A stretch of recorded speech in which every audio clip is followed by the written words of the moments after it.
Good morning and a very, very warm welcome to the Celebrating Our Football Heritage workshop. For those of you who have not met me before, I am Dr. Will Barrett from the University of Exeter and Exeter City Football Club. And along with my friend and colleague, Professor Gabriella Giannachi, and a whole host of incredible people, we have been part of the team that has, over the past 7 years, created the Grecian Archive and ECFC Museum. We've also worked together to deliver 3 projects funded by the National Lottery Heritage Fund. It is our latest heritage funded project titled Celebrating Our Heritage that's brought us here today to present and meet with you all. We're delighted as speakers to be joined by Roger Titford from the Great Save Initiative, Alexandrou of the Football and War Network, and Richard Irving from the Football Supporters Association. We also have Tim Bland from the National Lottery Heritage Fund. Clearly the Heritage Fund has been hugely supportive of our work, and so we are, as always, grateful to them and our other project partners, including, of course, Exeter City Football Club, the ECFC Supporters Trust, the City Community Trust, the University of Exeter, and our friends at the Southwest Heritage Trust. And we have Brian Carpenter here with us this morning. Of course, the most important people today are yourselves who have joined us. And so thanks in no particular order to Brian, Richard Tompkins, Hereford United Supporters Trust, Roger Wash, Hatters Heritage, Tim and Liz Edwards from Ipswich Town Heritage Society, Bob Wright, Matt Ellicott and Steve Dean from the Plymouth Argyle Heritage Archive, Sarah Priestley and Jeff Wickham from Watford Museum, Neil Vasher from Bournemouth, Leanne Parry from Hearts up in Scotland there, James Chisholm from Huddersfield and Football Supporters Europe, Lloyd Briscoe from Stevenage, Martin Weiler, Aidan Hamilton and Paul Farley from the ECFC Museum. I've also seen that one of my colleagues from the Supporters Trust, Neil Lemillier, is also here this morning. Good morning, Neil. And my sincere apologies if I've missed anyone's name. Please do let yourself be known in the chat function, which can usually be accessed via the bottom of the screen.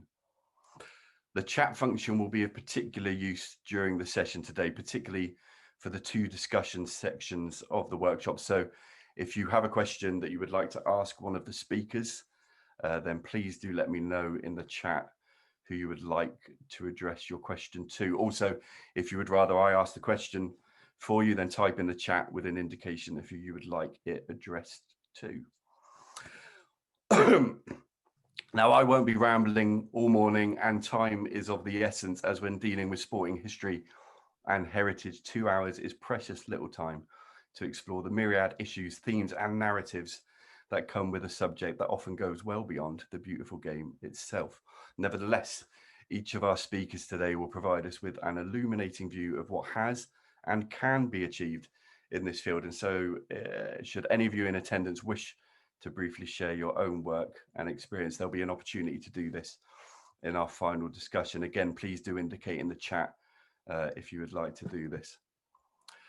Beyond the practicalities of how to collect, preserve, share and celebrate our footballing and in turn our cultural heritage, one of today's central themes is the subject of community, as football heritage is very much about the people, whether that be the stories of players, managers, staff and fans, or those of us who work to gather and interpret the huge volume of tangible and intangible histories associated with our football clubs and our communities. Football heritage is also as much about the present and the future as it is the past. And so in the spirit of community, I will press on in that direction by inviting our first speaker this morning, Roger Titford, to introduce you to the work of the Great Save. Roger, very good morning to you. The screen is yours, my friend. Good morning. Let me tell you about the Great Save. Just 1 year on. It's 1 year since we started. Are you going to put the slides up, Will? I am indeed. Okay. So we've been going 1 year now. Hang on. If you can start at the start, brilliant. There we go. And what we're about is saving football memorabilia, hence the term The Great Save. Next slide, please. This is something that was saved from the skip, literally, picked out of a rubbish skip. And it's a fascinating document from the Edwardian era, showing how Stockport County's Articles of Associations were sent down to Watford and amended by Watford when they were setting up a limited company. So it's an insight into the organisation of Edwardian football that we might not otherwise have. That's the kind of rare thing that we are trying to preserve and to show to other people. Next slide, please. What is the Great Save and who is it? Well, we're a blog, basically. We have a Twitter account. We have a campaign, as it were, and that is Saving the Nation's Football Memorabilia. There are three of us that started this. John Bunyard, who was the curator of the Maidstone United in Football exhibition at Maidstone Museum in 2019. Jeff Wicken, who writes and helps organise with the Watford Treasury and is a volunteer at Watford Museum. Both are with us today. And myself, I'm the Heritage Officer for the Supporters Trust at Reading. And next slide, please. We'll show you some of the inspiration behind setting up the Great Save. We at the Supporters Trust are very happy to take on people's unwanted football memorabilia. Mainly, it seems to be old programmes that arrive by the trunkload. And we have, don't tell anyone, a secret store somewhere deep in the Medeski Stadium where we can keep all this stuff. Next slide, Will. And one of the donations we've had recently was 50 years of local press cuttings from one of our elderly authors that are arranged on the shelves now. Sadly, because of COVID, we can't actually get to them anymore at the moment, but he didn't know what to do with them, had nowhere else to put them, so we had to save them. But, you know, that's where they are at the moment, just on a shelf. I don't know what else is in that bag, I've forgotten, but it could be useful. Next slide. So the essence of what we're doing is addressing this issue that we see as treasured football memorabilia being lost. At the same time, clubs value their history and their brand more. But people have collected stuff, you know, and they're now in the 50s, 60s, 70s, 80s. They've got programme shirts, fanzines, videotapes, scrapbooks, autograph books, etc. And there's no obvious home for them outside one's own family. So our ambition, our aim with the Great Save is to see set up an easy way for supporters and clubs to keep this material, ideally through some kind of not-for-profit, charitable or community organisation that can take it in, safeguard it, display it, enhance it, circulate the material, get people more interested in their club and in football generally. So the Great Save is not a business, it's not a charity, it's not an organisation. We are an amplifier, a lubricant, an enabler, trying to bring people together, a spider within a web, saying, football fans want this to happen. How are we going to make it happen? Next slide, please. So in the past year, we've run a survey, the first ever supporter survey on the issue, as far as I know, over 220 responses, and we circulated the report to key bodies. We've had articles in When Saturday Comes, Backpass magazine, on the FSA website. Our kind of star exhibit, if you like, is our bi-monthly blog at thegreatsave.net, where we feature what is going on in this environment and one particular club organisation each issue. We've got a Twitter presence. We're also working on a kind of desk research or a census, trying to get on a spreadsheet all the different groups that we come across and what their attributes and scope is. And we've learned from doing some of that an understanding of lottery funding bids to support football heritage. Sadly, at the moment, the doors are shut. Next slide, please. In our survey, we found that a third of over 55s expect their collection to be chucked after their death, and 10%, 1 in 10, already contemplating throwing stuff away. And I've seen firsthand the mental anguish it causes for both the collector and their family. I went to Windsor to pick up a cache of programmes from a widow whose relief at actually putting it into hands of somebody responsible, when I eventually gave it to somebody responsible, was enormous. So that was good.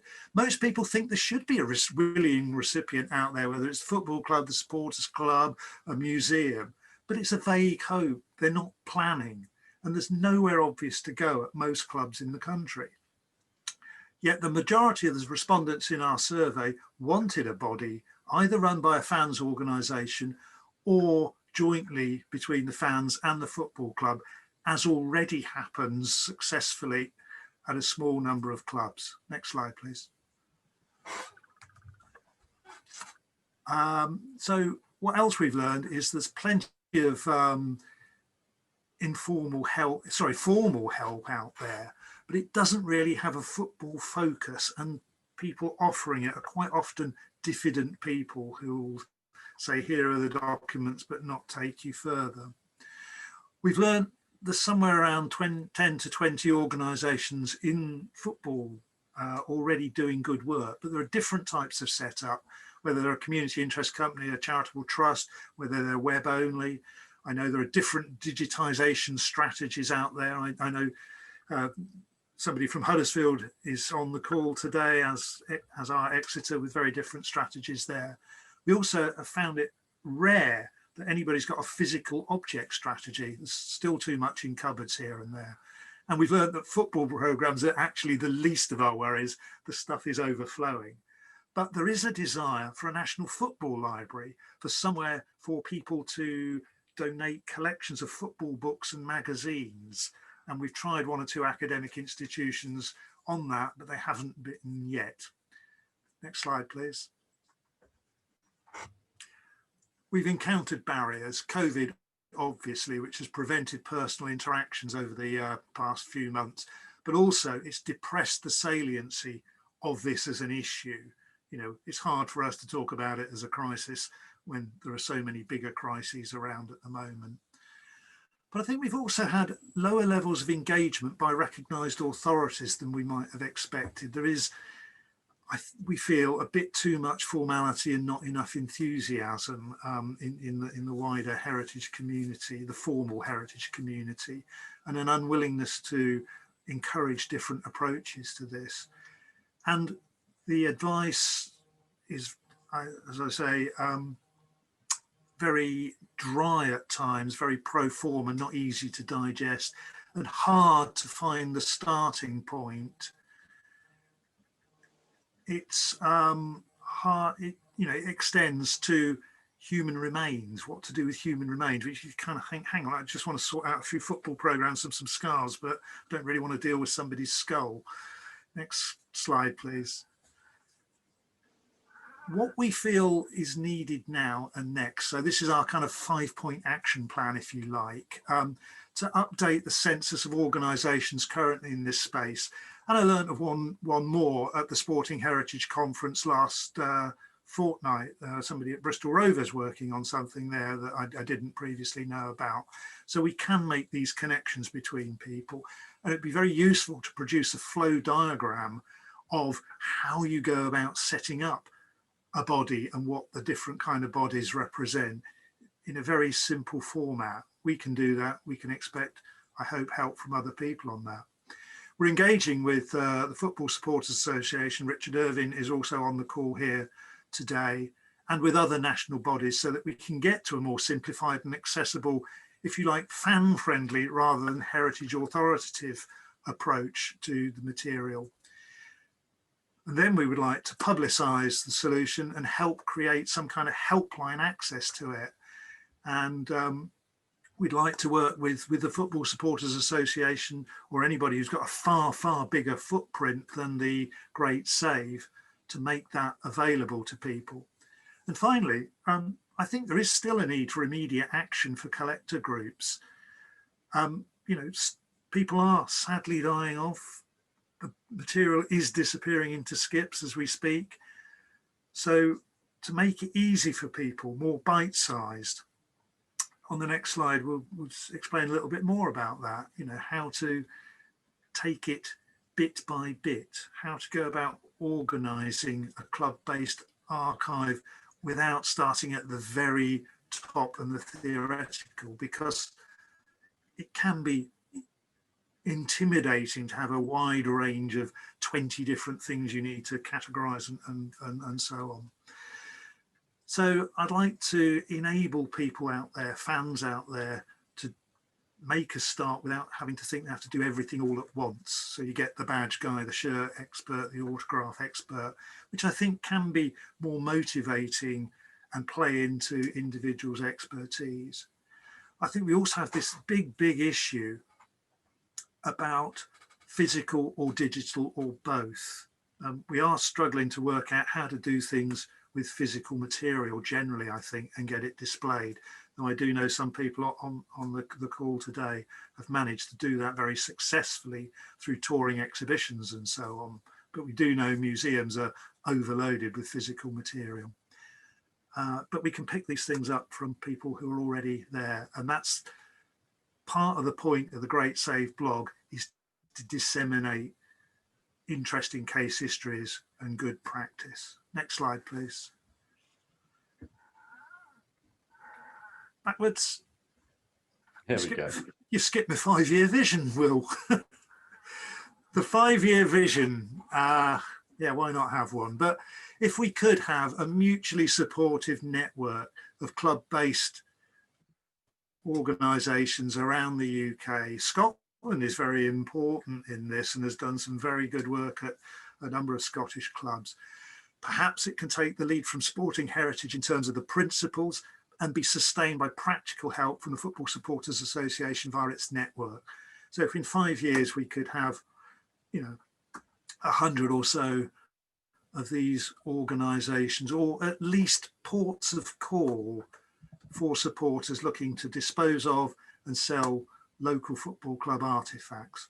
I'd like there to be a National Football Library too, who knows about that. But if we can make that happen, the output from that is going to be great discoveries like we had on that first slide, to look again at football history and to re-engage local communities in the life and the history of their football club. That's what the Great Save would like to see achieved. As I say, we are here as an enabler, a lubricant, an amplifier. Next slide, please. And do join in. We are open to help and suggestions from all over. Thank you for listening. Follow us on Twitter if you like. More importantly, do follow our bi-monthly blog. Next one should be out within the next 2 or 3 weeks, he says, hopefully looking at colleagues Jeff and John somewhere on the call. We're at thegreatsave.net. Thank you for listening. Excellent. Thank you very much for that, Roger. Very much appreciated. I'll just put that presentation away and start to prepare the next one. The next presentation will be from my aforementioned colleague, Gabriella from the University of Exeter. So I will just get the presentation up now. Gabriella, the floor is yours. Hi. So first of all, I'd like to say that I'm not really just presenting this paper on my own, although I'll be the only one speaking, but this is a joint kind of effort by myself, Will, of course, Martin Weiler and Paul Farley, who are also here. So any one of us could be giving this talk, and I don't want to just take the credit myself. There's many more people who I should thank as well, including Aidan, and the list is too long, so I'm not going to do it right now, but any one of us could actually give this talk. And this talk really, if you move to the first slide, Will, is about how we went from a cupboard to a football museum, and even how we arrived at today. So in 2013, quite a few years ago, Will and I were working with the Royal Albert Memorial Museum and Art Gallery in Exeter, and we were devising a digital trail platform with them to look at their collections on a website and be able to kind of experience them while out and about in Exeter. And we had a great time, and it was a great project. But at some point I felt, well, actually, Ram's collection is really quite organized and catalogued, and everything already has interpretation available to us. So it'd be really interesting to actually see how the same kind of platform would work with a cultural partner that has a collection which isn't yet quite in that finite kind of state. And somebody at RAM said, why don't you try Exeter City Football Club? And put us in touch with Martin and Paul, who are both here today. And Paul then invited us to the football club, where he literally took us for a tour, opened cupboards, took us into dark spaces where the most amazing photos were hanging on walls, which we were looking at with torches, and opened spaces underneath stairs and magic. Will was completely speechless. And I didn't know the football club at the time, but I was quite, wow, what is this? And the other thing Paul did at the time is he invited me to a match. And that was actually the first match I've ever been to, although I've been a football lover all my life, but not of City. So the two things combined prompted Will and myself to say, well, actually, they've got an incredible collection here. But it's very disorganized at this point in time, although attempts had been made to kind of catalogue it. And why don't we try through the university to put together a team and catalogue and above all digitize it and put it on some kind of website. And if you move to the next slide, that's how the Grecian archive started. So the Grecian archive is on a platform which is based on Omica and uses Dublin core system. It's looked after by the university, which means it's regularly updated in terms of its safety and security. And we received training at the time, which we then passed on to our students. And through the years, so that's still 2013-ish, I think, we worked with about anything between 6 and 10 students each year to catalogue, digitize, document, and then put online these various items that Paul had shown us around St. James's Park. And if you move on to the next slide, we very quickly realized though, and this was during one of our public events, that in fact, the richness, the wealth, the beauty of all those materials lie in the stories that people were telling about them. And that was particularly true for me because I didn't know the club as well as Will did. So Will could have, for example, looked at a photo and known who was in it and the meaning of that. And of course, Paul and Martin certainly did, but not for me. So that was an incredibly important moment for me. Not only because it showed me that the value of sporting heritage, even more than other forms of heritage, lies in the interpretation, the stories associated with them, but also that sporting heritage could be used to prompt people to remember, to prompt people to tell stories. And so at that point, we kind of started to formalize our relationship with both the club and the trust, who've been absolutely magnificent in supporting our work there. And if you move on to the next slide,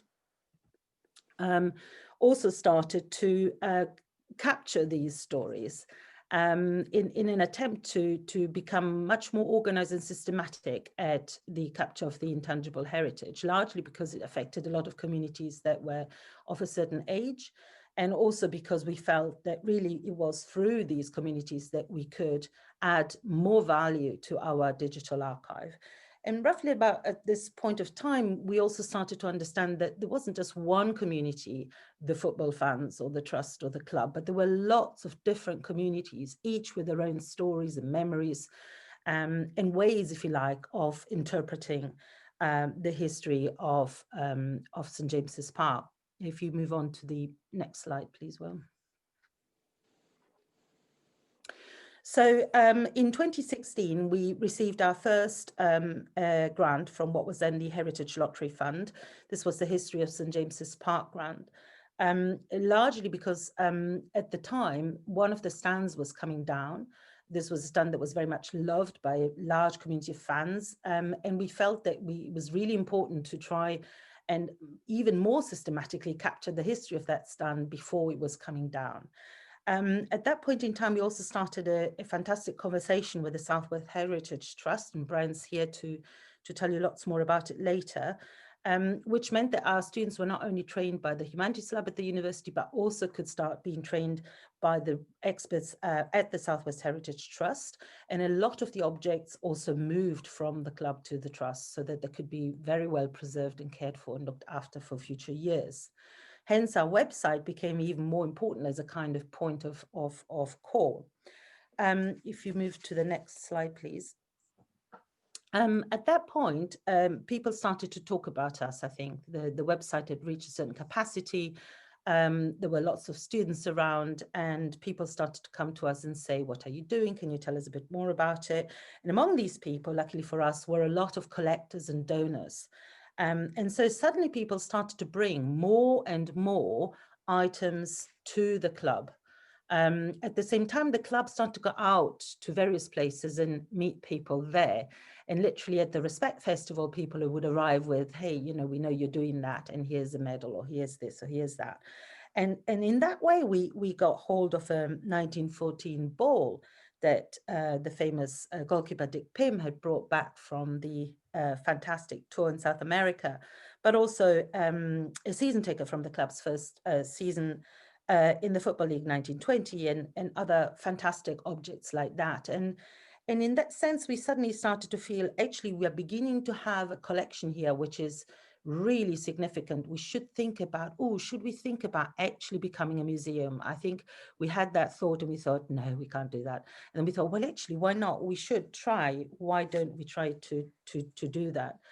At the same time, we felt that because we were lucky enough to be funded by the Heritage Lottery Fund, we felt that we wanted to see how the story of that stand and its communities could be told by someone who wasn't, who was an outsider, who wasn't a fan of the club. And if you move on to the next slide, we were then lucky enough to receive an award by the Arts and Humanities Research Council to employ the world-leading football photographer Peter Robinson, and literally commissioned him to photograph that stand and the history that he thought it told. And Peter's a fantastic football photographer, and one of the things that he does is he photographs very little football and a lot of fans. So the exhibition, and you can see a picture just behind Will actually, the exhibition, which was placed in the hospitality area at the club, rose a lot of interest by different people. And I think that for us was a really significant moment in the way that we were working, because it showed us that we should also not just focus on the website, but also on the actual heritage that we had. And if you move on to the next slide, we were then able to bid to the Heritage Lottery Fund for a second award, City Museum, which we held between 2017 and 2018, and which allowed us to do just that. So to literally think about how to use all this amazing heritage we had at St. James's Park in a museological context. And I'll come back to what that means. At the same time, we started to work with all sorts of different communities. And I said that I already mentioned and showed images of the Senior Reds and various other cultures at the club, but also outside communities like the Work and Remember group that Martin brought to the club, and who were really interested in using the heritage to kind of run memory workshops. That again showed us the huge value of handling. And we literally decided two things. The first one, that we really wanted to have a museum room in which we could let various communities handle the objects that were at that point in the collection. And that rose also questions as to how do you display sporting heritage? And second, that a stadium is not a museum, and therefore we wanted this heritage to be available to the different groups that came to the stadium in different places within the stadium. That's why we came up with this idea of a distributed museum. And if you move on to the next slide. So thanks to the City Museum project, we were then able to create a series of panels, which we displayed still in the hospitality area, but then moved to the next slide.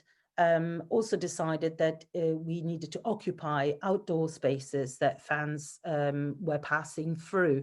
And this is produced the Fans Through the Ages exhibition the idea of which was to have a panel that for each of the different ages that mark the history of the football club, but have them in a chronological order so that fans would literally walk past them and see themselves or see their parents, their grandparents, friends, relatives, and so on. And here you have a wonderful former player, Alan Banks, spotting himself and pointing to himself at the opening exhibition. This has been probably one of our most successful exhibits. And if you move on to the next slide, we also use the fact that we were indeed refurbishing one of the stands. Okay, drive carefully. I'll see you. Hello? Yeah, one of the stands to create some of the more traditional types of displays that you would find in a football club, like Hall of Fame. And that prompted us to start lots of conversations with fans about who should go into the Hall of Fame. And then onto the next slide, chronology, which again marks the salient points in time. And if you move on to the next slide, the salient point in times in the history of the club. And then moving on to the next slide again, the Legends Wall, which was actually an idea by Julian Tagg, and marks the kind of most significant strikers in the history of the club, and has as a background, I don't know if you can see that, the names of everybody who played for the club in the first division. This was and still is, I think, well, not right now because of the closure, but it was until very recent times a really good selfie place for younger children, but also, as you can see here, for some of the players. So here you can see Stockley just before leaving the club with his newborn baby, and indeed our own Tim Bland, HLF officer, filming that particular event. If you move on to the next slide, please. Still part of this award was our perhaps most amazing moment, so that creation of that actual museum room in which we have heritage on display. And which, as I said before, is used for handling intergenerationally increasingly, and that's a really important factor for us to be able to work with fans and communities with different age groups. Now, a few things I haven't said. If you move on to the next slide, one of the principles by which we worked all the way through is that of co-curation. And that meant both enabling fans and volunteers from the club and the trust, but also our students to really inhabit, if you like, these materials and run with them and create stories around them. So this was the Walter Tull exhibition, which was created by one of our student groups. But we had lots and lots of volunteers create different kinds of exhibitions. You can ask questions later about them if you're interested. That tell again the history of the club in different ways and through different histories of images. We also at the same time start to create a lot of films, and again Will can tell you a lot more about those. Women in football, ability in football, the importance of fans for the players while playing football, and lots more. If you move to the next slide, we decided to do something for our future fans. And that was Martin Weiler's idea to bury a time capsule. This, like many other events, was crowdsourced, so people sent materials in. And again, Will can tell you about what they are. We also wrote a letter to the future, and then that got buried. And maybe one day somebody will find it and surprise themselves with what is in there. And if you move on to the next slide, Will and Martin in particular have had a fantastic relationship with the press, which has really helped us throughout this endeavor in terms of telling the story to communities further afield. And that prompted the interest of Bargain Hunt. And you can see here Martin with the host, whose name I can't remember now, but just minutes before the host then put on a shirt, a City shirt, ran into the ground and tried to score a goal. And I can't remember if he actually managed to do that or not. And if you could move to the next slide, we were then very lucky to receive a third, this time National Lottery Heritage Fund award, which really allows us to reflect about what we have achieved, work with other clubs and communities to help them to identify, catalogue, digitize, and exhibit and share the sporting heritage. But also perhaps organize the biggest exhibition of all that we've done, which is through the donation of the Express, what was then the Express and Echo, of all the photos that they took. And that was a fantastic time, Will and I, going through these photos one by one and thinking, wow, what's that? And then putting it up without interpretation. This was Will's vision, without interpretation, into the pub area of the club, so that people would go there and start conversations with each other. And again, use the heritage as a kind of way to socialize and to remember. If you move on to the next slide, we also used some of the same images and crowdsourced some more to do an away end exhibition, where we wanted to also mark and say hello and wave to our other communities that come and of course visit from other clubs, and then a panel marking the Trust's history, which is probably our last outdoor display for the time being, and which is next to one of the banks that didn't have any heritage attached to them. And if you move on to the next slide, we learned from Sporting Heritage that a museum, a heritage museum, Sporting Heritage Museum, should not only celebrate its own history, but should also look at celebrating other clubs or other players and communities' histories. And so we worked with one of our fans to create the Justin Fashion exhibition, which opened just before the lockdown. It's a fantastic exhibition. There'll be a film about LGBT communities in Justin, and this particular exhibition released soon. We hope to keep it open for longer, so if you're around once we reopen, then please do come and see that. And finally, if we go to the last two images. And finally, just a few words towards one of the groups that has perhaps meant most to us, and one group that I think every club should value and work with, and that's our former players. We couldn't have done a lot of the things we have done without them. That's not only their support, but of course their memories, their donations, and their warmth. So this is, we've tried to hold as many former player celebrations as we can. Sadly, through the years, some of our former players died and they're no longer with us. So I also really want to pay tribute to them through this particular talk. And finally, on to the last slide. We most certainly couldn't have done any of this without the volunteers from the Trust and the club, and the support from the Trust and the club.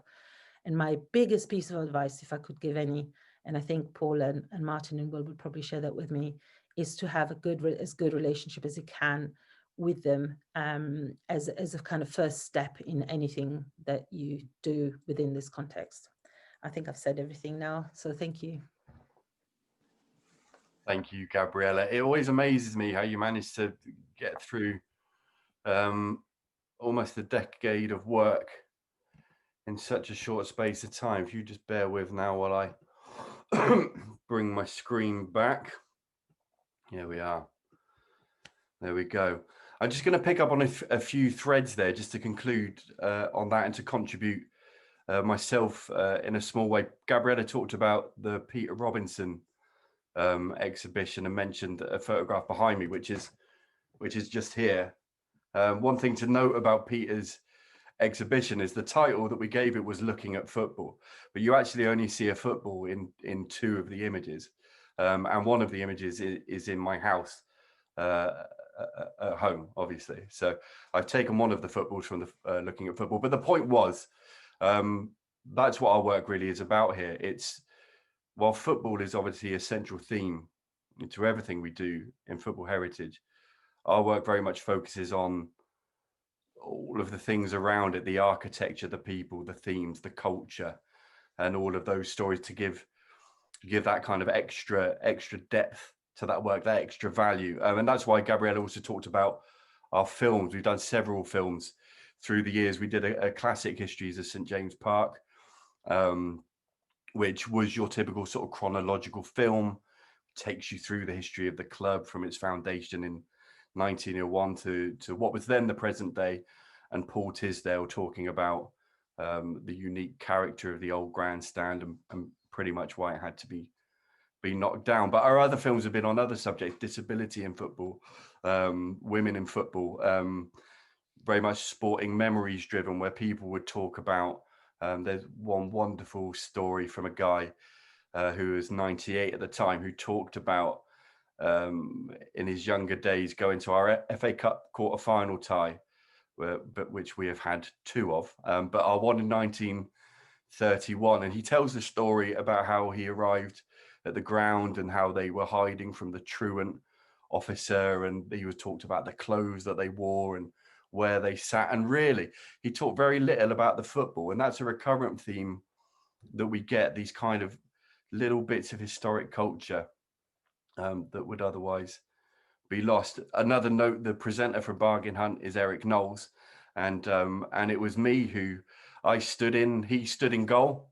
I took a penalty. You don't see me on the screen, but you see the ball fly into the back of the net. It was the first take, I'll humbly say, and it'll be the only time that I ever score a goal on the BBC. So there will never be a session where I don't mention that.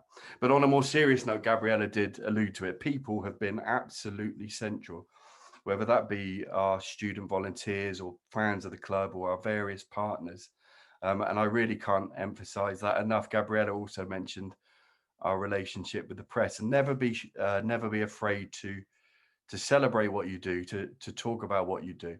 Football is a wonderful medium through engaging with the past and other subjects, and a real hook for those kinds of things. I won't ramble too much, but Gabrielle also talked about the time capsule, which is registered somewhere with a time capsule authority and is hidden now underneath the corner of our new security booth, I think. So I think it's pretty safe. It's about 6 feet under the ground there. But our letter to the future that we wrote was on behalf of us, fellow trustees of the museum and members of the history group. But I think we wrote it just after we'd been beaten at Wembley. So I think it had quite a somber tone. We were pretty sad at the time, but also it had great hope for the future. And I think if my past self knew that my job was talking to people about football and putting amazing photographs up on walls, they would be quite amazed as well.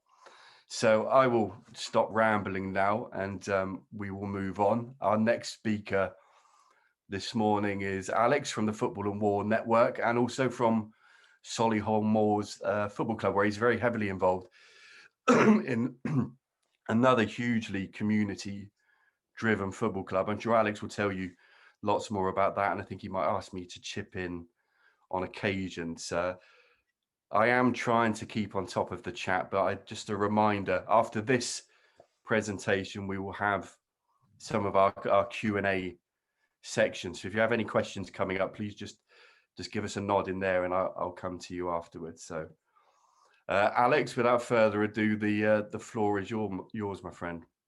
Okay, I'll just wait until you put up the PowerPoint, and then I can go from there. Thank you very much. There we go. Good morning, colleagues, and thank you all for inviting me today to speak on 2 subjects, really, the Football and War Network and what we are doing up at Solihull Moors Football Club.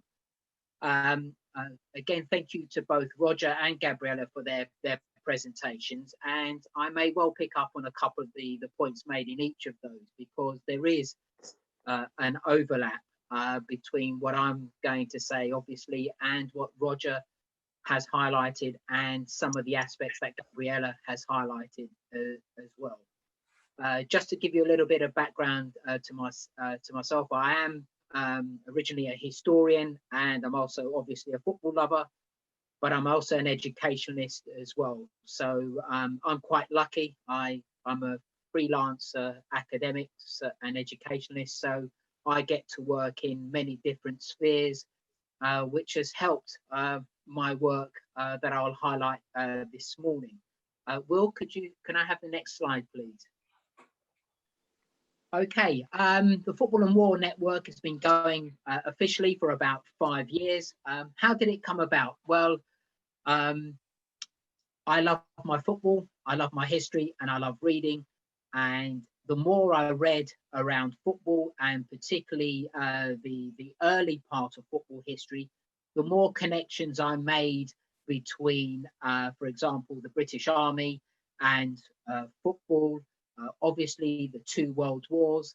And after the world wars, we had national conscription up until the early 60s. And there were so many different connections that I kept making, that I had a conversation with my colleague and friend, Professor Gary Sheffield, who's an esteemed military historian.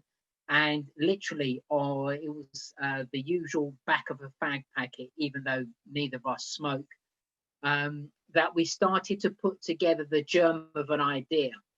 Because what we both noticed, and Gary is now president of the Western Front Association, and what we kept noticing was that we knew that there were many different historians, not just military historians, but social historians and political historians, that had all touched upon the issue of football and war. And then we had numerous football club historians that had obviously done a lot of work, particularly around the First and Second World Wars. But no one was really talking to each other. And my feeling was that we needed to start to bring together all this great research that was being undertaken by all these different types of historians into one key organization. So we decided to set up the network. But in order, and as Roger will testify, in order to try and get anything like this off the ground, you do need support. And Gary knew Darryl Ills, who at the time was chairman of Oxford United Football Club, and he's now chairman of Solihull Moors. And Darryl, again, being a history lover and a football lover, said he would provide funding to help us get off the ground. And Gary, who is a professor at the University of Wolverhampton, persuaded the university to give us some space and some administrative support, particularly in terms of setting up a social media platform or platforms in order to get it off the ground. We then got in contact with other colleagues, and the National Football Museum offered to support us, along with the retro football magazines, Soccer History and Back Pass. And I think this is quite key. If you're going to get any type of initiative off the ground, you've got to look for other institutions that are prepared to support you. And having the support of the University of Wolverhampton is key. We have a physical base, but we also have a digital space provided by them. And I think that is quite important for any such initiative. So basically, we launched the network at a seminar in 2016 at the university. We set up a whole infrastructure with an executive board and then a supporting academic and non-academic board. And from there, we got all these historians involved. Can I have the next slide, please, Will? And we felt that how are we going to get people involved in this network and to share all the work they're undertaking? Well, we felt that the 3 key areas that we needed to get going was firstly to set up a free resource-based website, which the platform is on the University of Wolverhampton's website. We needed an active Twitter account, and we needed to organize seminars. We found that setting up a Twitter account was absolutely crucial to us. We now have in the region of 1,800 followers, which is quite significant for such a niche area. But we tweet, and I'm the tweeter for our Twitter account. I tweet every day. I'll either create a tweet or I will retweet. And what I'm doing is I'm sharing information. We don't get involved in political debates around football. What we're doing is we're sharing the information that is out there on football and history. And in turn, that has had many positive benefits. It's allowed other colleagues to, for example, ask for further evidence for the research they're undertaking. They've asked for sources, or they've identified old photographs or old documents and have asked other colleagues in the network who follow us to give them some more information. That has led to some really great threads that have been very informative. In terms of the website, we said from the beginning, and this is where the funding from Daryl has come in into play, as well as the administrative and financial support the University of Wolverhampton have offered. We've created a website where it's free to access, and all the resources on it have either we've created them or we have been given them. And again, this allows school children as well as historians to access it. And one of the key elements we've got on there is a blog article series. This is where the Football and War historians have an opportunity to share their work beyond their football clubs and beyond their very sort of small academic networks. And to date, we've published over 70 articles, and we feel that that is quite key. And anybody can write for us. We are not selective. So we've had ordinary football fans who've carried out research into their families. We've had club historians. We've had academic historians. We've had all types of blog articles written, and all we ensure is that there's no defamation. And so long as there's no defamation, we will publish it. We try to be as egalitarian as possible, and I think that really works because it brings lots of different people together who otherwise would not be brought together. But one of the key things that we found in terms of enhancing the network is that we created a seminar series. This is where we get either one or two speakers to talk more in depth about their work. And we started by having the seminars at the University of Wolverhampton. Now, admittedly, they were hit and miss. We'd either get quite a large crowd in or quite a small crowd in. And as the seminars progressed, we found that our audiences were getting smaller. They were enthusiastic, but small. And we felt that this wasn't really helping us in trying to enhance and enlarge the network and get people together. And what we decided to do, and this came to the fore in 2019, was that we would take the seminar series on the road, and that we would get into the football clubs. And during 2019, we ran 4 seminars at different football clubs. And again, we're very egalitarian in our approach to this. We had the 4 seminars that took place at Dulwich Hamlet, Charlton Athletic, Exeter City, and at Solihull Moors. And again, really well attended. We were getting, 50 plus, 50 to 80 people attending each of these. But for me, the most important aspect of that was the age range. We'd have an age range from about 12, 13, all the way up to 80.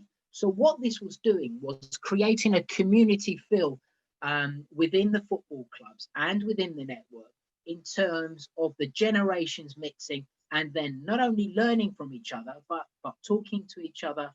And again, Gabriella highlighted this as well. The other thing we've been involved in, and this was particularly through Oxford United, was a football and history schools project. What we've done is that we've run a project where we use football as a means of getting young people at both primary and secondary level, and including special needs schools. And every academic year, apart from the last academic year, for obvious reasons because of COVID-19, we have been able to get into a number of schools to run either 1-term or 2-term football and history projects, both at primary level and at secondary level. And this has really helped enhance history as a subject that many students want to study a bit later on. And we've done it through the medium of football, but we've used, and it's been very much artifacts based. We've used artifacts from Oxford United, and we've also used from a previous club I've been involved in, Dunstable Town. We've used artifacts from the football clubs, as well as social history artifacts, whether they're old typewriters, whether they're old cameras, whether it's pre-decimal coinage. And this has really sparked something in the student. And we are hoping to kick that off again once schools get back to a form of normality for the 2021-22 academic year. And what I would like to say is that through this network, I've made connections. Will, can you take me to the next slide, please? Now, one of our colleagues on the workshop today is Martin Wheeler. And now I met Martin initially through the Twitter account, and then Martin has written a blog article, but we met physically at the Dulwich Hamlet seminar. One thing led to another, and that helped to create the Exeter City seminar. But out of the Exeter City seminar, I've met Will. And through Will and through my connection with Solihull Moors, I am actually a director up there, and I've got responsibility for our football and education program that's run with a local secondary school. I am chair of the women's team, but I'm also one of the leading characters there in terms of creating a history project. As with Exeter City, we have basically a broom cupboard. Now, and this broom cupboard is, as was with Exeter City, full of different types of memorabilia. And but because it was a merger of Moor Green Football Club and Solihull Borough in 2007, with such mergers, all the history gets plonked into a room and left there, particularly when, as happened recently at the club, we are, knocking down stands, building new stands, we're upgrading the stadium and so on. And when things like that happen, the history gets lost and it ends up in a skip unless you're very careful. And Roger alluded to this earlier. But because of my background and because of Daryl, the chairman, we made the decision at the club that we wanted to create a significant history project. And we were inspired by Exeter City and what they were doing up there. And we want to copy what Exeter City has done. We want to create at Solihull Moors, we want to ensure that the stadium becomes a museum and history project. And we held a seminar in 2019, and that was the beginning. And what we want to do is get a National Heritage Lottery Fund funding project underway. And this has led to working with Will. But we are very community focused. We are heavily into working with the community, and through our community manager, Becky Fox, we have got a significant footprint in the community at all levels, whether it's girls and women's football, whether it's working through creating disability-based football programs, whether it's working on soccer memories projects, whether it's bringing the community into the football club for coffee mornings, whether it's getting involved in dementia initiatives. We are significantly involved with the community and want to enhance that through this history project, and hence bringing Will into this. And we found things like, and I'm just going to hold these up, the first 50-year history of the club. This was produced in 1951, and again we've managed to save a copy of that. We've, through our activities, we've even found very old this is the list, the up until December, or from 1948 home matches, which would have gone up in garages and shops around Solihull. We find magazines like this with our players from Moor Green actually being photographed. And alluding to Roger's point, fans are beginning to drop off their old scrapbooks. I'm wary of opening this up because this has got all, old newspaper cuttings in as well. So we've got a major project looming or we've begun at Solihull Moors. And significantly for us, both clubs have got a big history. Moor Green was set up over in the very early 1900s, about 1901, and has got a rich history around the First and Second World War. Solihull Borough, interestingly, was set up in the 1950s, but was set up by veterans who came back from the Korean conflict. So we've got a big connection with the military from both a Moor Green and Solihull Borough perspective. I'd just like to bring Will in to let him give you his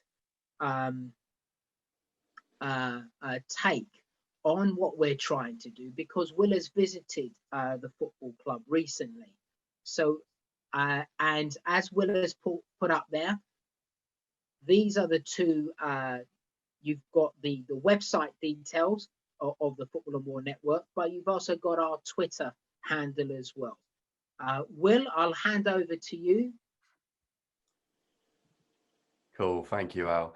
Yeah, I mean, I visited Solihull Moors a few months ago, obviously before lockdown, and I'd say I've never found a football club feel so alive on a Thursday morning. I think it was the whole nature of community is quite palpable at the club. But of course, being a modern club in a sense, the history is less visible. But of course, in beneath all of that, and the work that Alex is doing and the work that the club are doing together, you have these two older clubs that have come together. And so that opportunity to do a number of things, tell that story of how both those football clubs moved through the community, through history, their origin story, their highs, their lows, the peoples, the characters. is all quite clearly there, and it can be used in such a way to give this modern, forward-thinking and community-driven club a real basis for its fan base. And also the work, again, is not just about, when you're at Solihull Moors, it's not just about the ground or the stadium that you're at. You really get a sense of where you are in the local region and the importance of football and sport in that community. And of course, Solihull in itself is an area rich in culture and history. And so that ability, what we're looking at, is taking all of these narratives and bringing them into the football club to create that sort of clear identity. But the one thing that really works, and I think works at all football clubs, is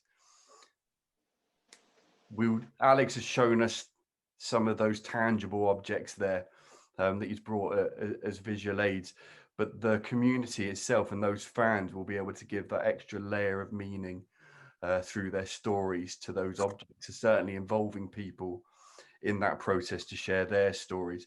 I think we always say at Exeter City that we're not the historians, the fans are, and we just channel those stories through. And so I think that's what we're going to look to do at Solihull, and it's another very exciting another exciting way to celebrate our footballing heritage, which keeps us on the theme for this morning. So Alex, was that kind of what you were hoping for there, my friend? I am, yes, thank you very much. And that concludes my talk, and thank you for listening to me this morning. Excellent, thank you, Alex. I just navigate my screen and stop my share. Excellent, thank you. So we move on. I think we move on to the questions now. I think there's three excellent presentations. I think what's quite interesting, particularly for me, and I hope for all of you, is that shows three very different projects, but ways in which I think you may all be able to recognize some similarities with your own experiences at your football clubs. What I'd like to do now is ask some questions to our audience. I'm looking through and seeing if there's been any left in the chat. There's lots of nice words, but no questions in particular. So do have a think if you'd like to ask any questions of the panel and make yourselves known. What I'll do is I'll get us started with a question of my own, draw on my journalism part of my work. My first question, I think I'm going to ask to Roger. Roger, the title of this seminar, this workshop this morning, is Celebrating Our Footballing Heritage. What about football heritage would you like to see celebrated the most? What really underlines the work that you do? I think you touch on the community aspect, and I think allowing people to have another look at history through the mirror of football, if you like. Football is always a mirror to society, and it helps people understand what goes on between different generations, if you like. So if you've got a grandfather talking to a grandson about doing the same thing on the same Saturday afternoon, you know, sometimes in the same stadium, the sense of wonder that you can get sparked off between the generations there, I think that's a valuable thing to do, and that would be very much what I call celebrating football heritage. It's something that brings people together and builds relationships and also builds understanding of the society we live in. That's wonderful. Thank you, Roger. I've got a question now for Gabriella, who I can't see on the screen, so I'm hoping she's still there. There you are. Gabriella, I think I asked you this recently, but I think with all of the work, particularly for myself working at Exeter City, in a sense, I felt I knew the story. But of course, the last 7 years has taught me that there's so much more to it than even I imagined. For yourself, what has surprised you over the course of the work, and what has been really within that, what's been the most fundamental part of the work for you at Exeter City? What surprised me, I think what surprised me was the power of the intangible heritage in this context.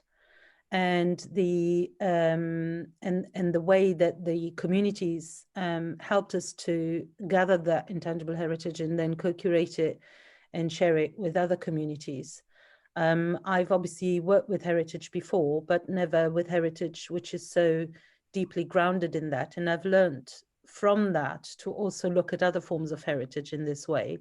For example, items, say, in a science museum and so on and so forth. So that was the first question, I think, what surprised me, the sheer, the value of intangible heritage in this context, both to a club and to the people who share that intangible heritage with the club. And the second question was, what's been fundamental to the work? What's really underlined? What couldn't we have not done? I think what's absolutely core for me has been the process of consultation and co-creation with the communities. And in everything that we've done, we've always started with a question to communities about what they would like. This is their space. I see this very much in that way. And then enabling a process of knowledge transfer where we learn from the community and they learn from us skills, for example, to do, say, with digitization or whatever. So for me, that the intangible, the stories, the people, the memories of that person, that one person, that, you know, is a gold dimension in this context. And then the second, unpacking that with that person and sharing that with other people. So really people focused, I think, on both fronts of the answer. Well, wonderful, thank you. And so I suppose I should be fair and ask Alex a question as well. Alex, you have an educationalist background, and it's something that very much interests me. But for you, in what way is football heritage a valuable educational tool, and how would you recommend to people to engage the communities from that perspective? It's fundamental to me. I believe this is where football clubs and colleagues who are part of this workshop today can play a significant part. Schools are always looking to engage young people in learning, yeah, and the history of football and its links to social history as well are so powerful that you can make the linkage, and it can be curriculum based. And particularly working with primary school pupils has been an eye-opener for me. You know, giving them physical artifacts from football clubs, whether they're programs, whether they're club badges, bringing in you know, football club historians, bringing in you know, players as well, as we did with Oxford United and so on, to actually engage them in a learning. And we would have whole afternoons will be given over to this this football and history project, and the learning that went on, because we'd make it literacy based, we'd make it maths based, and they would then get involved and become more knowledgeable about their local football club. So it's not all about supporting, you know, the clubs that they never even get to get a ticket to, you know, your Manchester Cities, your Uniteds, your Liverpools, and so on.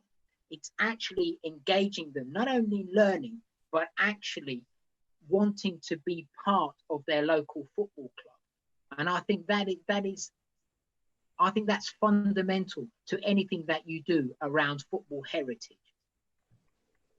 And we have a great opportunity here now, you know, because I am noticing that more football fans, younger football fans, want to get involved with their local football club. And this is a great way of involving them. Yeah, I couldn't agree more. I think I've become more involved in Exeter City through.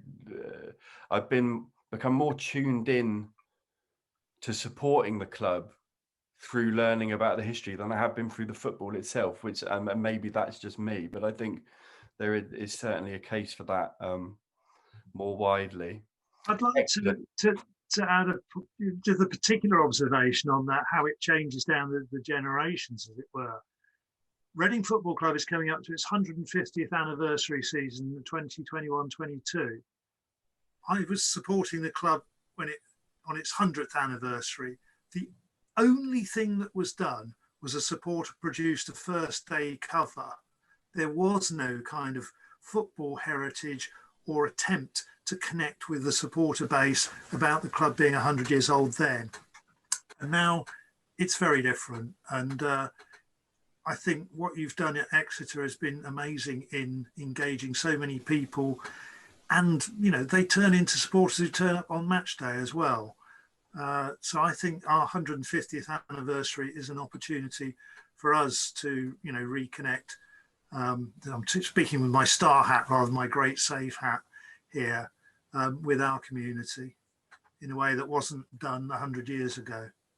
Can I make a point about community as well? Sorry, Gabriella, but community is absolutely key here. There are so many opportunities to get the local community involved. We've at Solihull Moors, and I should think at most other football clubs that are represented here, we have a community manager who is so passionate about getting the community involved, and football heritage is playing a bigger part in this. For example, I gave a talk on using artifacts to two groups that come to that before COVID-19 would spend a morning at the football club. You know, basically it was a group from a local care home, and there was another group that had suffered brain injury. And it was particularly significant that when I produced the artifacts, the old football artifacts, suddenly, you know, something sparked in something in a number of these individuals, and it brought back memories, and it enhanced a really fascinating discussion. Whereas both Will and Gabriella have highlighted, is that it is the fans, it is the people who attend our sessions that are now the historians, and there is always a major story, an individual story behind every artifact and event that has involved our football clubs, and you can't beat that. I just wanted to add something to what you've already both said, which is that when we started this work, it felt pretty much a lonely exercise. And we, in honesty, felt, you know, we didn't have much guidance to go by except what the Heritage Lottery Fund had already awarded with other clubs. And they were wonderful at sharing that with us. And that was very important for us as a starting point. But what we realized in the last 7-8 years is that there's a really fantastic community of people like yourselves out there who are working, some in isolation and some less so over the years, and since the foundation of sporting heritage, even less so perhaps. But the reason behind this talk is also really the creation of some kind of website, perhaps, where we could bring our collective knowledge together and also then share best practice for others who may not have yet started on this kind of work. So I think that's one of the most fantastic outcomes for us. It's not only been the communities at St. James's Park, but also meeting all of you and realizing that, you know, some incredible people had done some really loving work with their own communities in the past. And we learned a lot from all of you, and hope, you know, to be able to share this further. That's excellent. Thank you, Gabriella. I think they're great points to bring us on to the next section. And I think after our next speakers, looking at the questions in the chat, we'll look more broadly about this thought of a broader community and broader network, because I think that's definitely something that's of interest and value to us all. As Gabriella says, communities have been central to our work, and two organisations that we've worked alongside have been the Heritage Fund and the Football Supporters Association. So our next two speakers will be from them. So I think first up is Tim Bland, who's going old school. You're not using slides, are you, Tim? No presentation, no, just a good old-fashioned chat on my notebook. Makes it nice and easy, my friend. The screen and audience are yours. Brilliant, thank you. So very quick introduction. My name is Tim Bland, and I'm an engagement manager for the National Lottery Heritage Fund, which is formerly Heritage Lottery Fund. And I work in the London and South area. So if you've got any project ideas, and when our program's all back to normal outside of COVID, I would be one of the people you might speak to about your ideas, and I'd help you develop it, give you a bit of advice, and off you go. It's a bit of a funny one, folks. I've got two hats, although it's always this grey hat, and I noticed I was in your photo earlier, Will, wearing the same hat I have on now. It's my good autumn hat. But I've also, over the last 2 years, been studying for an MA in history at the University of Exeter, and as part of that, I was lucky enough, as part of a public history module, to go to the Exeter City Football Club Museum and go on placement. And Will and Gabriella are very patient with me, let me ask lots of questions, let me just talk football heritage. So I'm going to kind of hop between those two roles. So one is a funder and one is someone who's kind of a little bit involved and engaged with the academic side. But I think probably the key things everybody probably wants to know: what's going on with the Heritage Fund at the moment, and when can we get some money? So what have we been doing since the COVID crisis, or however you might wish to frame it? We closed all open programs in March, and we initially indicated that the grant schemes would return in October. Sadly, it's now November, and we haven't resumed those grant schemes. Instead, we've been looking at really the needs of the sector, doing emergency funding through the Heritage Emergency Fund and Cultural Recovery Fund, and making sure that we move through recovery, resilience, and renewal. I think those are the three themes. Of course, as I wrote this down, I noticed today we have now...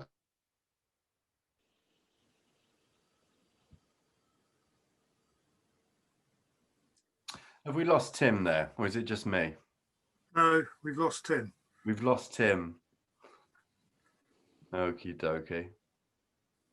There's always bound to be one. I'm still working.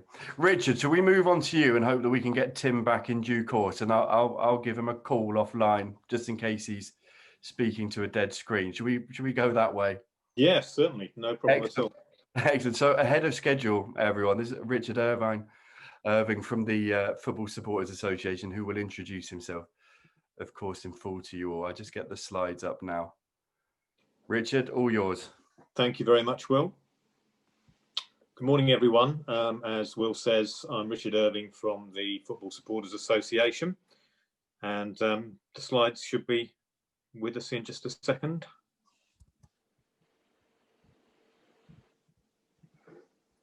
Do we have that as a technical hitch as well? Yeah, there we go. There we go. Fantastic. Okay, if you can move it on to the first one, Will, that's great. So just to pick up on some of the points that have been made, I'll allude to quite a number of the points made a bit later on, but to explain the way that the Football Supporters Association works, and I'll go through a little bit of the history in just a second as well.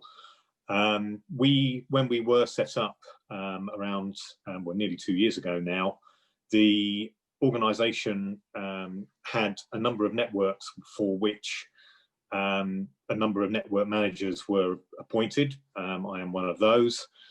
So those networks actually covered the whole game of football in England and Wales, starting with the Premier League, the Championship, League One, League Two, and the national game. And then there were more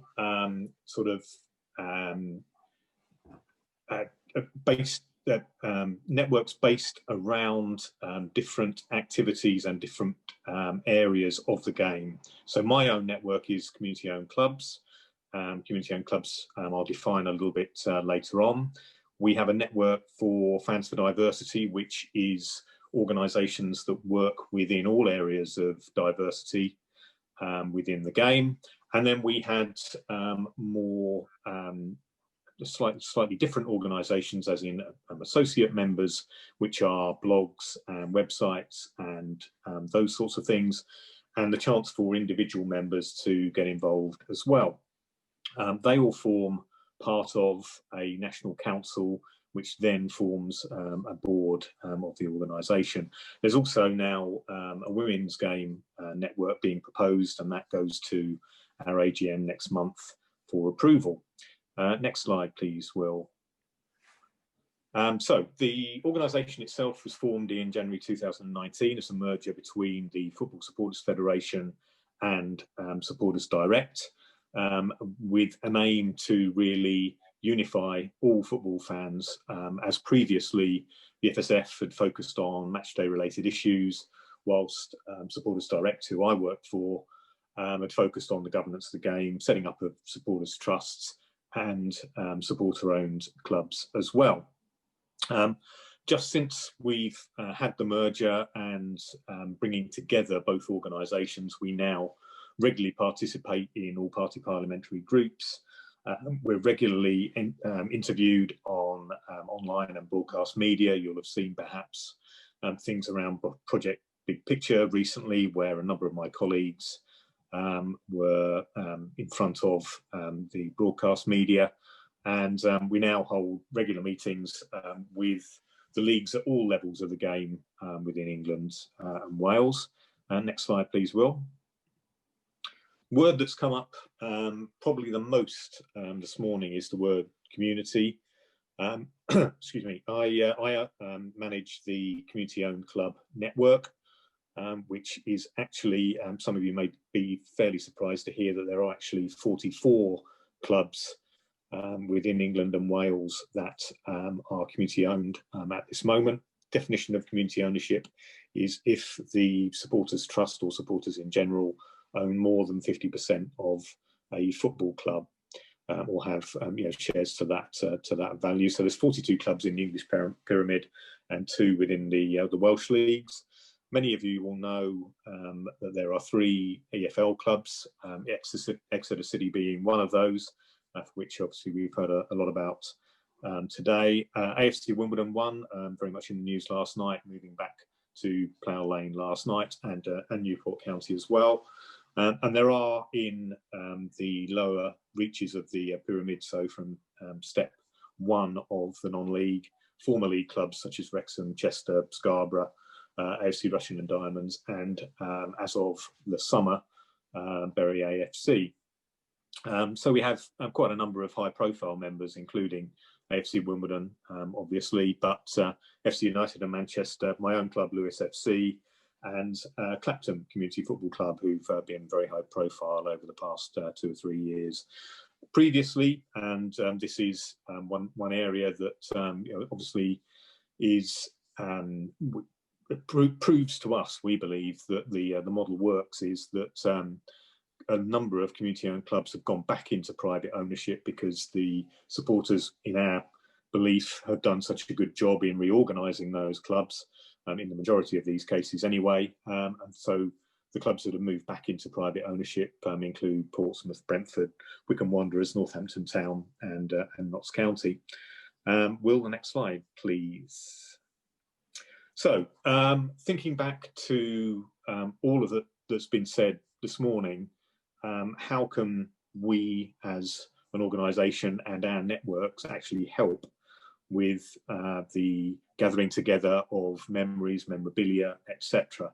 Well, the major resource that our trusts and community-owned clubs, for example, have are the supporters themselves, relating to the history of the club, and they have those massive collections of memorabilia. What we will need to do is, within those networks, begin to talk about this as an issue and begin to get like-minded people together so that we can begin to get that network built of people with the resources, the like minds, and also the access to individuals such as former players, former directors, those sorts of things. Within my own club, just to give an example, it's very much something that's been in my mind over the past 2 or 3 years, in that I've had quite a lot of contact with our older supporters, with former players and the like. We're a relatively small club, average crowds at step 3, excuse me, in the in non-league, around 450, 500. But there are a huge amount of people, particularly of the older generation, that could have oral histories that we could record and save, and we will have to get on with that. And that's, I think, probably one of the things that I'm keenest to encourage, is that people get on and talk to older supporters, for example, because they're not going to be around forever, and we need to record some of these things. I think the memorabilia is more likely to have a more sustainable and lasting effect. But those older supporters, I think, are really key. I've seen elsewhere in some of our other community-owned clubs, such as at Clapton Community Football Club, where they have an archive which is actually stored in a vault in the City of London, which I think is quite interesting, and it's something that other clubs maybe have as well, that perhaps we don't know about.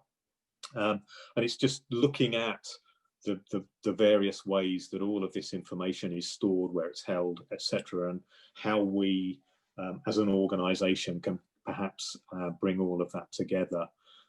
It's not something that we've done in a great deal of detail as yet. This is very much the early stages, but it's kind of my responsibility to take that up with everybody within our organisation and those around it within our networks, to try to develop the like minds that I talk about within our networks. So just the final slide then, please, Will. So if anybody needed to contact me, there's the detail. You can join the organisation at the link just there. So any questions anybody had, please feel free to ask. Thanks, Will. Thank you, Richard. Thank you very much. Before I bring Tim back in, because I believe he has returned to join us. Will, I have a question. Go ahead, Paul. Well, it's not a question, more a point. We had agreement, we share all our documents with the South West Heritage Trust. I had agreement at board level for board minutes with, I was on the board a few years ago. Martin got agreement from Community Trust and Gaming Community. And we also got agreement from the trust itself, the Supporters Trust, that all their documents going forward should be shared, preserved. And they don't belong to the directors, they belong to the football club. And so that's sort of something that we've done going forward. It wasn't difficult to do. I think the memories thing, Richard, is absolutely vital. We started doing that many years ago now, and some of those people have now left us. So, you know, it's, if you don't do it, it's something, it's not tangible, they're priceless. There's a few other points I want to make. Absolutely. I could talk for hours. And that's, yeah, I know you got. Well, I think that's one of the things with this morning is that in just 2 hours, it's very difficult to traverse everything. But we will come on to that, because that will lead. I mean, the important thing though is that yesterday's football is history now, and you know, paperwork and documents that are now being produced or were produced at the last board meeting are now historic documents effectively, and should be preserved going forward. And if they're not, they end up where a lot of ours ended up, and it takes a while to collect them, and we're still collecting them. There's so much stuff out there that's absolutely, you know, and to get that sort of agreement with Brian at the Heritage Centre, that all our documents, however sensitive they are preserved there, is absolutely something for the future. You know, not looking back, we can take our old documents out there, but it's the ones moving forward. How much is being done, you know, but maybe. I'll shut up. Lovely, thank you, Paul. I see Tim has his hand up there. Tim, although you are on, there we are. I wasn't aware of my hand up. Apologies, I'm having a bit of a. Oh no, Tim, no, sorry, there are two Tims oh, sorry. on the screen. So Tim from Ipswich, and then Tim from Heritage Fund. I'll come back to you. So Tim, yes, please. A general thank you quickly to everybody for a brilliant session, but actually picking up on the last point, yes, we all get a little bit complacent about, oh no, not more blooming football programmes, and we must have between 7 and 10 copies of every single ITFC programme since about 1960 in our archive. but this is perhaps the first season where a number of clubs have stopped producing programmes or are producing them online only, or in one or two cases online but in video form only. So there's actually a risk of discontinuity of a really important archive for many, many clubs. I'd flag that to what is here a very informed and, dare I say, influential audience. Excellent, thank you, Tim. Yeah, certainly something on my mind as I can produce the programme here at Exeter City. So in one way I look after the past, and then I create more problems for ourselves by making more things to collect. But in terms of solving problems, again, the Heritage Fund are very, very helpful in that sense. And Tim, we lost you there for a minute, but welcome back, buddy. Did you want to pick up from where you? Yeah. Where did I disappear? That's a good question. Was it before I got the novelty checkbook out and said grants for everyone? No, we didn't get to that. It might have been the Heritage Fund cut you off, but if only, yeah, so cut off. I was just explaining, I think probably. So I remain Tim Bland, engagement manager at National Lottery Heritage Fund, and I assume everyone heard me say I was on placement as part of my masters with yourselves at the football club. Yeah. And I think what's really important about that is I'm going to kind of speak across both experiences, because it's empowering how partnerships can work firsthand. And actually, you could call that project a series of partnerships between the National Lottery Heritage Fund and Exeter City Museum, but also the way that the museum worked in partnership with other organisations and the community is quite important, I think. I was keen not to do a slideshow of presentations because at the moment the Heritage Fund is closed for grants. So my normal role would be saying, here's the application process, and this is how you can put a bid together. But sadly, due to COVID, we're not in a position to do that at the moment. I think I was cut off around explaining what we've been doing, which has been COVID response. So Heritage Emergency Fund saw us get money to the people who needed it most at the time. And then we were responsible for giving out the government's Cultural Recovery Fund, again, which was to get towards recovery, resilience and renewal. So in a post-COVID world, every project, be it a very small project or a multi-million-pound offer, would have to follow our mandatory outcome, which is to engage with a wider range of people than you're already engaging with. Obviously, engagement is a bit of a difficult one with social distancing and lockdowns.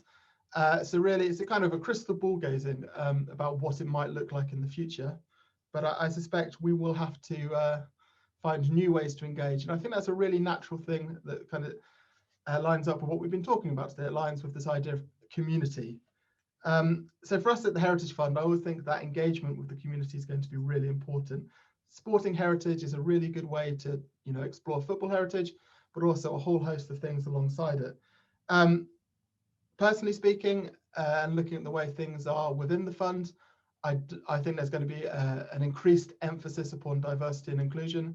I think it's not enough that we support projects that really have a majority audience of people who look like myself. So white man with a beard, I always do this. Here I am. I'm a default heritage audience. Hello.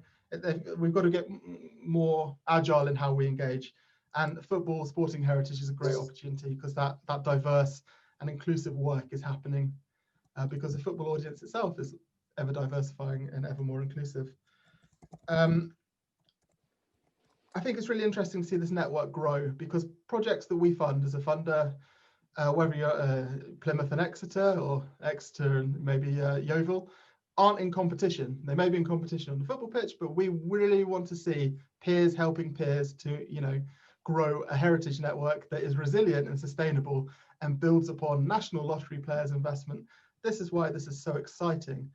And I think I want to link that excitement to something that I've observed, maybe more of my historian hat on, which is the opportunities of COVID. I think COVID forced us all to engage locally with this great concept, I think I've kind of stolen from someone, called the radical local. We're forced to re-engage with where we are immediately, be it your local community. And there's so much heritage work going on football groups, and especially football supporters groups. The old photos are coming out. That's happening outside of the view of institutions or funders. And there's a real opportunity for people to engage with those networks that are forming now and kind of hoover them up and bring them in line. Another question I get asked a lot about football heritage is, it's a funny one for me, because I'm a big football fan, but a lot of people seem to have a lack of confidence. They always ask, is this heritage? And me as a funder, I'm not a gatekeeper. If you tell me it's heritage, I'm going with it. It's for you to define that value. And I think one of the things that this network can really do is leave everybody involved with it, not in doubt about the value of what you've got. And I always remember Will and Gabriella telling me the story that they knew they had these items at Exeter City that had a value, but it was quite hard to define that value early on. And I think sometimes it's just that inkling to follow it. It's really key and it's really important. And one of the things with my engagement manager, a Heritage Fund, I would be encouraging people is to have a grant from us to kind of enable you to do some work, to kind of instill your own projects with confidence and direction about, you know, where you're going. And this is where we see that, you know, the key things. A lot of football gets dictated by this master narrative. Now, Will, I think, has cursed me with this term master narrative, and I use it every time I speak.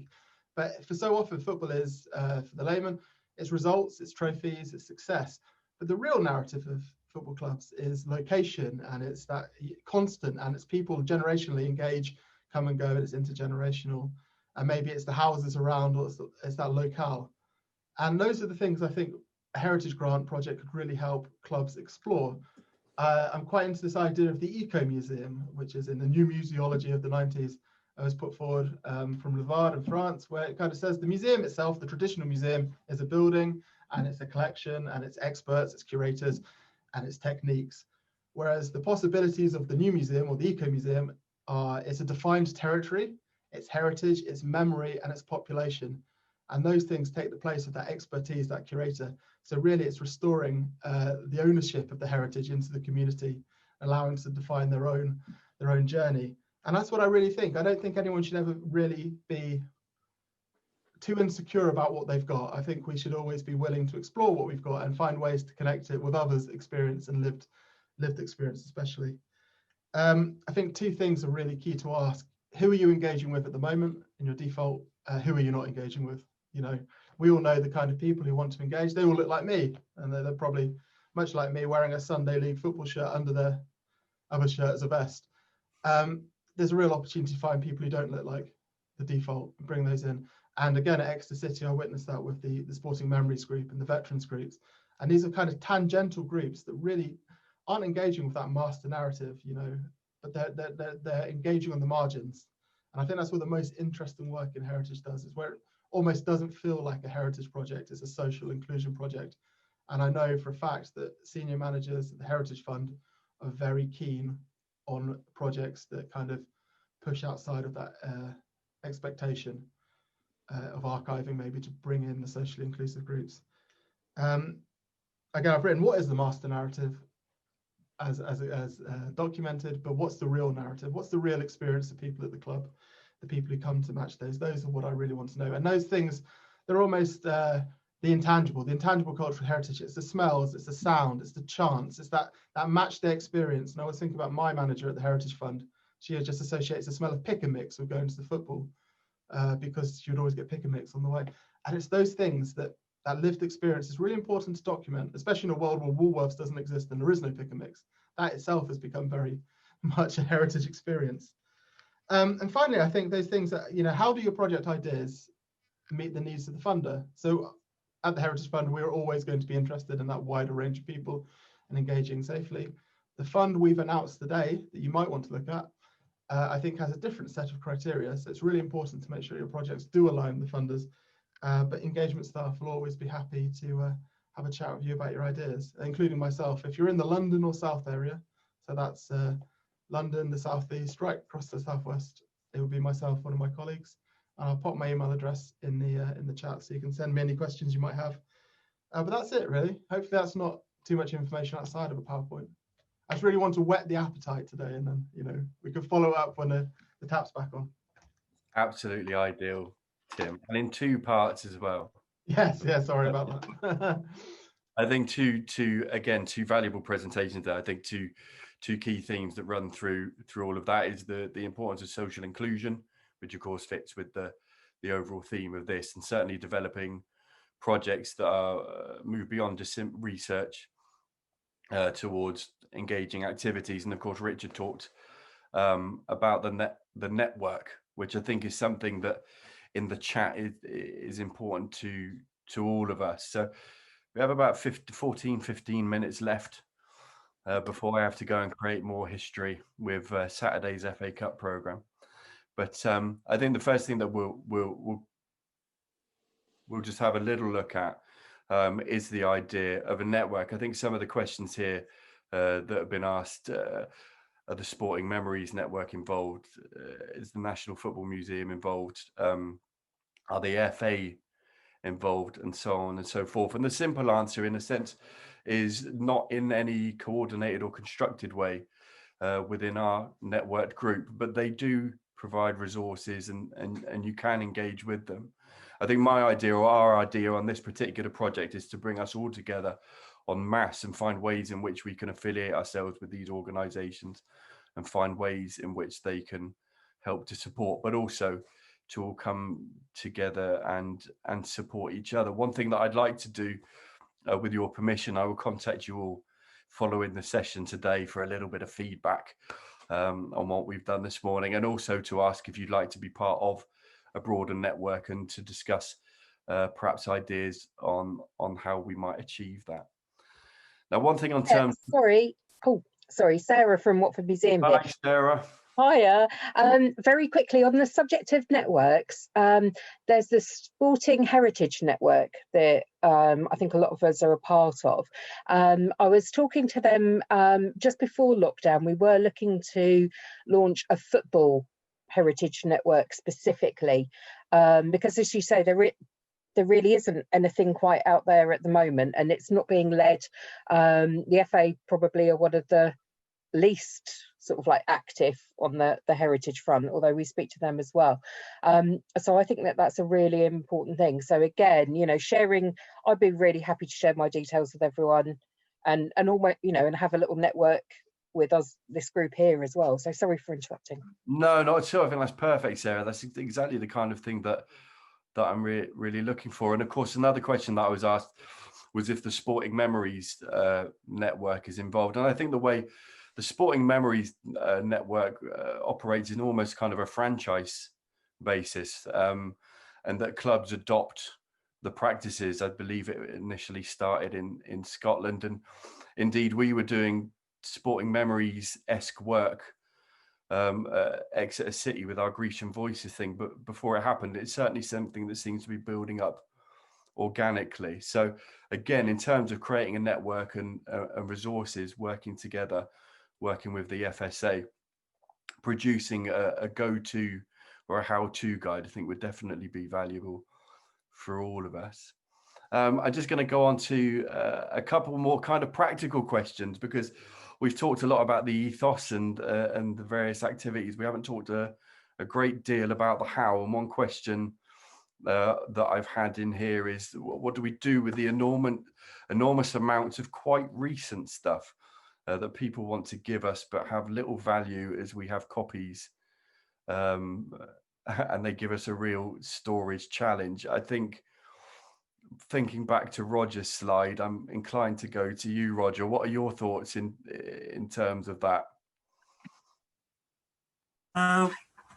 We have distributed a stock of surplus programs to the Community Trust. We know that there are going to be schools projects to celebrate our 150th next year, so we're keeping material back there for kids to cut up or whatever, if there are our scissors anymore, I don't know. We have tried to engage schools previously and care homes and so on with some of this material, and we've had a little positive response. We keep at least 5 copies, I think, of every home programme that we've got. We can't seem to sell any very much. We fill in, you know, a very odd gap here and there. We've got stacks of aways that we've never sorted out. They used to come back in the player's skip, I think. Here's 50 Notts County away, you know, stuck in a box or something for 25 years, and then we have to throw them away because we don't know what to do with them. So it is hard to do anything with this material. And we know that Steve Earle, the very big programme seller, has had his business up for sale for a couple of years. So, you know, it's a struggle to find meaningful homes for this, as it is with postage stamps, as I also find. Thanks, Roger. Thank you very much. I'm also mindful that we're very lucky I hope you'll forgive me for putting him on the spot, but we're lucky to have Brian Carpenter with us from the Southwest Heritage Trust. And Brian, I wonder if you might give a perspective from yourself. Of course, for us, it's not just been about storing things at the football club. We've worked with you as our local archival partners in finding home for our overspilling collection. Could you talk a little bit about that and what you're aware of on a more broader scale? Yeah, thanks, Will. It's been a very interesting morning. Thank you to all the speakers, and especially Gabriella for the name check and the recognition of our partnership with you. Yeah, I mean, I think something I'd like to get across is the fact that obviously we've got people here from a range of different parts of the country, and there are local archive services throughout the UK. Some of which I think have already got football-related collections, but many won't have. And there is, I think, a lot of scope there for expanding collections in this area, and people who can give specialist advice about preserving what we tend to refer to as traditional records, so paper-based records, manuscripts, material like that, but also there's a developing and very important agenda around the preservation of digital records, which is generally anything based online, or obviously a lot of, well, the majority of communication now is done by email. So archive services are working on preserving emails in the way that in the past we'd have been preserving manuscript letters and that type of thing. So there's potential for advice in relation to online programs, which I wasn't totally aware were a thing, but I am aware of the fact that clubs are starting to move away from printed programs, and that's clearly something that that we'll have to respond to. So if people want to get in touch with their local archive, then probably the best way to do it is if you Google the Archives and Records Association, or go via a directory that is maintained on the National Archives website, I think now, then the local contact details will be there. And going back to Roger's talk at the start, the story about finding the Watford document in the skip is an absolutely classic example of the sort of thing that the archivists like, and I've come across a range of similar instances over the years where people have rescued things from destruction like that, and that's the sort of thing that I think, in terms of football clubs, often the potential value of records hasn't been recognised in the past, but it's very good that that's really developing, and we very much value being part of our association with Exeter City and the projects that have been described this morning. So thank you, Will. Thank you, Brian. That's really helpful, very useful.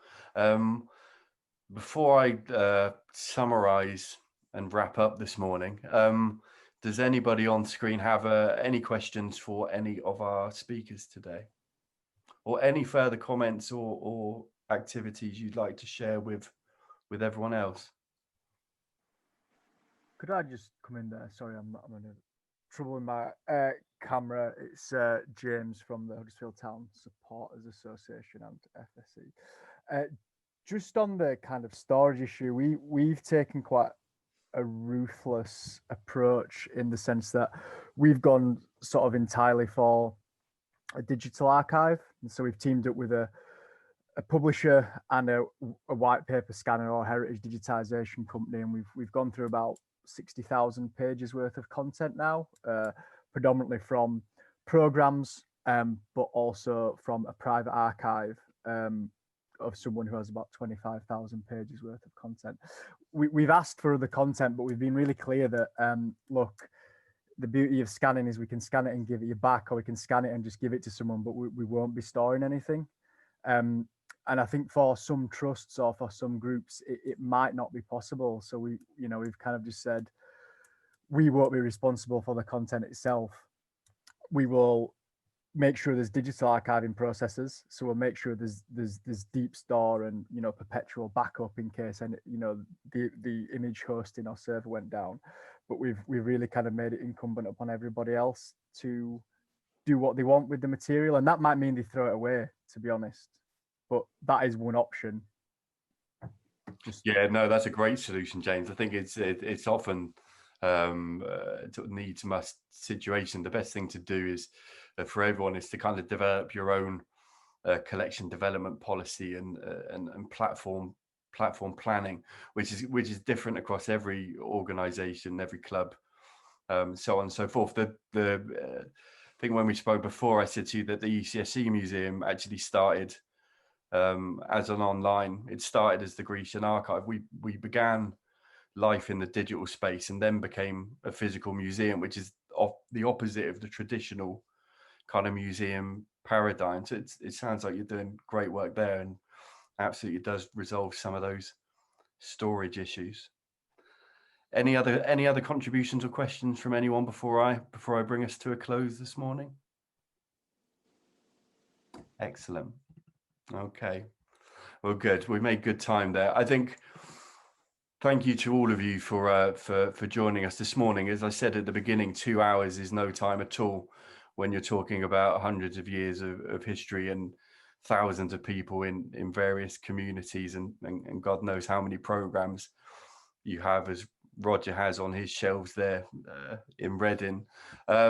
Moving forwards, if you would all like to indicate to me via email that you would like to be added to the collective network of contacts for future discussion, events, and producing some kind of resource that's going to be valuable to everyone, that would be fantastic. I can be contacted, of course, via will.barrett@ecfc.co.uk. So if I don't already have your email address, then please do get in contact with me. Also, should any of you wish to follow up the session with a one-to-one Zoom call or a smaller group chat with myself or any of my colleagues, then yet again, please do contact me via will.barrett@ecfc.co.uk. Again, a huge thank you to all of you. Do keep up the great work of working with the past in the present for the benefit of the future. And as I always say to our students at Exeter, our work may not yet be classed as high culture, but it is certainly high value culture. Thank you very much for joining us this morning, and have a fantastic day.